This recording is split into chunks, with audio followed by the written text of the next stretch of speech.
Okay, magandang araw mga Kalingap. So ngayon po nakasama natin ngayon si Kalingap Dan kasi dinalaw niya po guys si Princess Joy, yung beneficiary na tinutulungan ni Kalingap Dan. Yung nanay niya po naglalako ng gulay. At ngayon po andito sila, si Kalingap Dan, ayan po sila. So bibisitahin po si nanay. Dito po kasi yung bahay ni nanay. Ayan po si Kalingap Dan. Kasama po sila si Coach Roy, si Coach Romeo, si Coach Rap. Ayan, kasama po yung sa Radiel. So ito po yung bahay ni nanay. Ang laki na guys. Ang laki na guys ng bahay ni nanay. Ayan.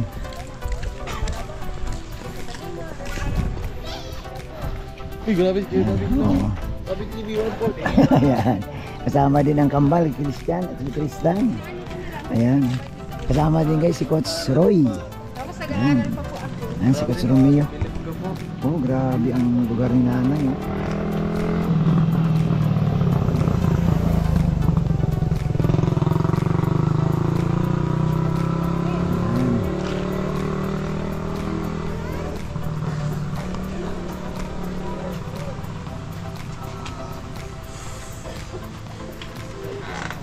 Kunin mo nga tabi, ah.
Nakikinig ka naman.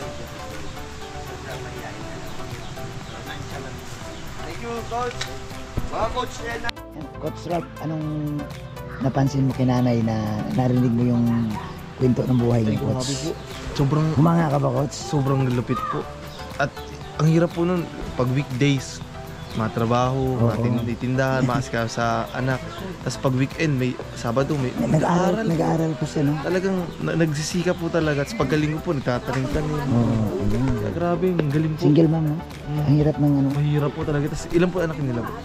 4. Ay, grabe. Dalaw pa lang po kasi nandito Oo. nakita ko eh. Sana nga, Coach, mapunan ito ng magandang halimbawa ng mga nawalan ng pag-asa baga na mga May pag-asa pa po. pag-asa po. Talagang mas magsikap lang po. Oo. Tapos mas lang.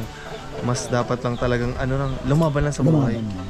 And siyempre, nagpasalamat din po sa mga blessings. Pero bro, kung ito si nanay, bro, mahina din ang Oo. loob niya at Mahihain po, walang diskarte. bumigay siya. May, ano to, bro, no? Kawawa pa yung mga anak. Oo, mga anak.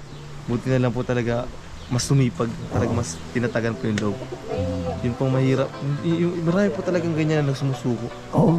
Pero di mahirap po kasing sabihan, di kasi iba-iba yung pinagdadaanan. Pero si nanay po ang galing. Talagang wais po sila sa pinag. Nalabuo yung mga binibigay ni Kalingap Oo. Dan nandyan. Hindi po nila ibinilalagay Oo. sa luho. Talagang ang goal nila is maging komportable. Ano ko nga, Coach, ina-audio ko sa nanay, Nay, bigyan ka ng cellphone. Sabi, anong gawin ko dyan sa cellphone? Eh, bahay, unahin ko. Oo, tama po. Tama naman po. Para din po, lalo po magtag-uulan na. Ayun. Kaya, Kailangan po nabubunga niya na yan lahat. Na may bubong mga bago na ang yero niyan. Mga bago nga po. Tapos yan, dito din po, buti na lang po nag... Ito coach, hindi kaya makita mo light materials kasi caretaker lang sila dito. Mahirap naman coach kung magpagawa sila dito coach ng Konkreto po. konkreto yung lupa, hindi man kanila. Hindi So po. caretaker lang sila. Pero at least po ngayon kahit paano maganda-ganda. Oo, may matinong matutuluyan. Tsaka, lalo na po ngayon, magtag-uulan talaga yun ang mahirap sa lahat. Buti na lang nga din po na may mga tao din na parang ginawa siyang caretaker. Oo. Kasi kung wala pong lupa talaga, Ay, pa kung saan lang po sila nakapwesto. Oo. Thank you din po. Ayan. Salamat coach ha. Thank you Grabe. din po sa pag-scout. Galing niyo po. Ayan, sige. So guys, yan nga po ang bahay nila. Oh. Ang laki na ni nanay, may mga wifi na siya. Ayan oh, pasukin natin loob. Ayan oh. Ayan oh. Ayan. Oh, meron pa siyang ano. Ayan. Nagigilip pa siya, ang daming negosyo. Oh. Kwarto na.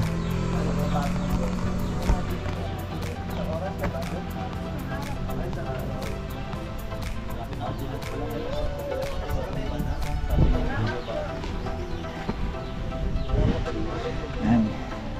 So guys, nandito si Boss Dan. Hingihan natin si Boss Dan ng ano, ng panayam. Stan, anong masasabi mo sa dalawang kamba? Anong masasabi mo sa bahay sa pagbabago ng ano ni nanay? Katulad sa inyo, pinibisyari ni Kalingad na bago din sila. Anong napansin mo? Napaka-ayos na po ng matitirang po nila. Di na po yung Kumpara dati, no? Ang pinuntahan natin doon. po. Tapos, di na po sila magsiksikan. May sarili na po silang negosyo. Yan. Di na po gano'ng mahirapan si nanay. Saka po, nag-aaral daw po sa nabanggit po kanina. Galing, no? Talaga. Nakaka-proud po. Ay, ikaw, ano? Proud ka ba kay nanay? Opo, nakakagulat po yung pagbabago po sa buhay po. Napakahirap pong sitwasyon nila yung nasa ganito po maginhawa. Medyo guminhawa po na kalagayan po. Yan, salamat. Yan. Boss D, pahabol. Yan, dito Boss D. Sandali lang to. Anong napansin mo kay nanay? Overall, anong napansin mo sa kanya? Magaan. After 1 month, yan ka lang. Magaan pa rin pakiramdam na si nanay ay nasa maayos sa sitwasyon.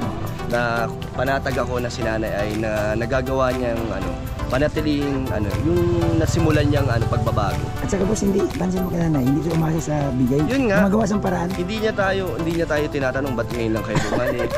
Di ba? Ang ginawa niya, nagbukas na naman ng panibagong negosyo. Oo, di ba?